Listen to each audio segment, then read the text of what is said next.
ខែក៏ដួលមកដល់ទាំងត្រជាក់ស្រែមេឃស្រទុំហាក់ដូចដឹងរឿងមុនអង្គុយក្បែរគ្នាតែចិត្តហាក់ឆ្ងាយសែនឆ្ងាយបងចាប់ដើមនិយាយពាក្យដែលអូនមិនចង់ឮបងថាទីក្រុងនេះមិនមែនជាកន្លែងរបស់បងទៀតទេបងត្រូវវិលទៅវិញទៅស្រុកកំណើតតែបងធ្លាប់រស់នៅពាក្យលាមិនទាន់ចេញមកតែបែរដូងអូនចាប់ផ្ដើ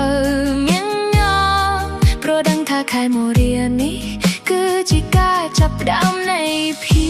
ពឯកានេះគឺជាការដាស់តឿនក្នុងដឹងខែមកគ្រាមុនពេលដែលបងចាក់ចេញទៅចោលស្នេហាដំណឹងដែលបងប្រាប់ធ្វើឲ្យពិភពលោកអូនប្រែជាខ្មៅសញ្ញាដែលធ្លាប់មានក៏រលាយបាត់អស់ទៅភ្នែកបងមើលមកអូនតែហាក់ដូចជាកំពុងលាបងរៀបរាប់ពីការងារតែអូនគិតពីការបែកគ្នាក្នុងខែថ្មីឆ្នាំថ្មីតែអូនត្រូវបាត់បង់មនុស្សសំណាក់ដែលធ្លាប់សន្យាថានឹងនៅក្បែរគ្នាហូតទៅនេះគឺជាការដាស់តឿនក្នុងនឹងខែមកគ្រាមុនពេលដែលបងចាក់ចេញទៅចោលស្នេហាដំណឹងដែលបងប្រាប់ធ្វើឲ្យពិភពលោកអូនប្រែជាខ្មៅសញ្ញាដែលធ្លាប់មានក៏រលាយបាត់អស់ទៅ